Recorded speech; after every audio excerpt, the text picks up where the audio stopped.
Hi, boys and girls. So, when I was younger, I used to love listening to people tell me stories. And some people read stories and it was just a story. And then there were some people, when they would read, I didn't feel like I was sitting there listening to a story anymore. When they read, the world around me transformed. And I felt like I was in the story. And I felt like my surroundings were what was taking place in the story. It was magical. It was almost like the reader was a magic person and they had this magic ability to just bring these stories to life. But I have a secret that those people are not magical. Okay? Anybody can bring a story to life, even you. Okay? It's just the practice and paying attention to what you read. That's the secret, that while you're reading, you need to pay attention to all the different things that are in the story. The punctuation marks, the dialogue, the pictures. If you pay attention to all those different things, I know it's a lot, you could bring the stories to life. Okay? You can make somebody feel like they're in a magical world. Okay? So, we're going to just review some of the things you should pay attention to, and then I'm going to read you a book, okay?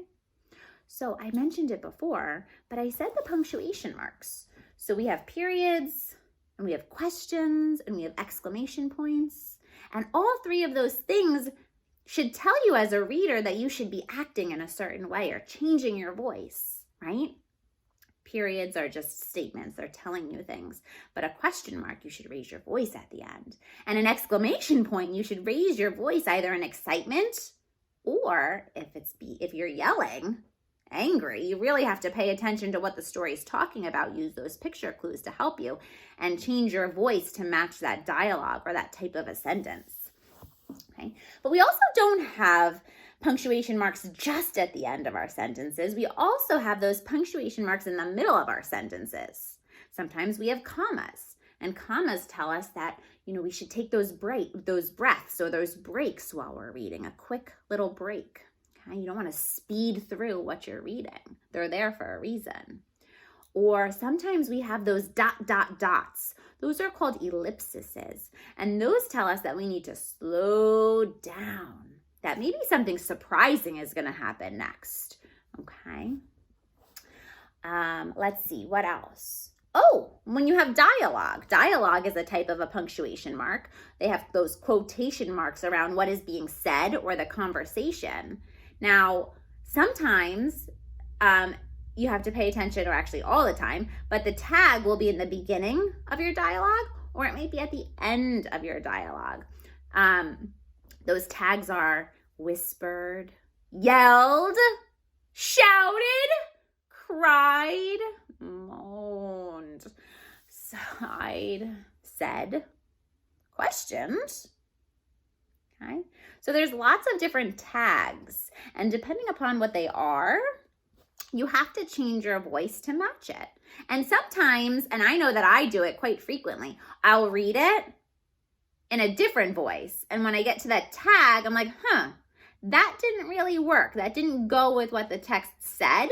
And that's okay to go back then and reread it, changing your voice up to match. Because if you read it in a happy voice and somebody was yelling, that would be a little confusing.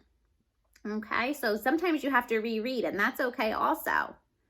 Let's see what else we need to pay attention to. So we have punctuation marks at the end, punctuation marks in the middle. We need to pay attention to the pictures. Picture clues will always help us. Okay, if we're unsure of how to read, it could make us a better reader if we look at the picture and see what's going on. And then also sometimes authors use different types of words. They might boldface a word, or they might italic a word. Italic means those words are on a slant. They're like leaning a little bit. And sometimes when they're leaning, when they're italicized, they want you to put emphasis in it. They want you to emphasize the word because it's important, okay? And sometimes they'll use different types of fonts Okay, zany or crazy fonts if it's like a crazy zany mood. Sometimes their font will be really big or little. Okay, and it all goes with the story, and all of those clues help you become a magical reader. It really helps you bring your story to life. Okay, and remember, like I said, it's okay to have to go back and reread, okay, and really scoop those sentences, try to make your reading more fluent, and that's it. So I'm going to read you a book now, and I'm going to try to incorporate all the things that I just talked to you about. It's called The Snail and the Whale. This is one of my favorite books. It's got a lot of rhyme. It's got great adjectives or describing words, and the pictures are fantastic. I hope you enjoy it. The Snail and the Whale by Julia Donaldson and Axel Scheffler. This is the tale of a tiny snail and a great big gray-blue humpback whale. This is a rock as black as soot, and this is a snail with an itchy foot. The sea snail slithered all over the rock and gazed at the sea and the ships in the dock, and as she gazed, she sniffed and sighed. The sea is deep and the world is wide. How I long to sail, said the tiny snail. Show you that picture. Here's the snail. She's looking out at the sea, and she just wants to be out there in that great big world. These are the other snails in the flock, who all stuck tight to that smooth black rock and said to the snail with the itchy foot, "Be quiet, don't wiggle, sit still, stay put." But the tiny sea snail sniffed and sighed, then cried, "I've got it! I'll hitch a ride!" This is the trail of the tiny snail, a silvery trail that looped and curled and said, "Ride wanted," around the world. So she didn't listen to those other snails. They weren't very nice. This is the whale who came one night when the tide was high and the stars were bright, a humpback whale immensely long, who sang to the snail a wonderful song of shimmering ice and coral caves and shooting stars and enormous waves. And this is the tale of the humpback whale. He held it out of the starlit sea and said to the snail, "Come, sail with me."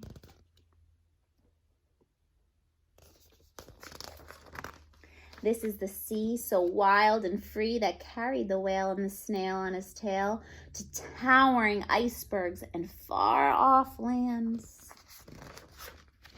with fiery mountains and golden sands.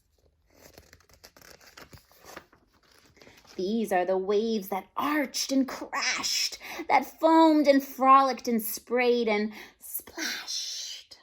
I noticed the author used a fun font for the word splashed. The tiny snail on the tail of the whale. These are the caves beneath the waves, where colorful fish with feathery fins and sharks with hideous toothy grins swam past the whale and the snail on his tail. They're having an adventure. This is the sky, so vast and high, sometimes sunny and blue and warm, sometimes filled with a thunderstorm, with zigzag lightning flashing and frightening the tiny snail on the tail of the whale. Whew. All that weather, those lightning and thunder and rain. And she gazed at the sky, the sea, the land, the waves and the caves and the golden sand. She gazed and gazed, amazed by it all. And she said to the whale, "I feel so small." Notice here the author used tiny writing for small, the word small.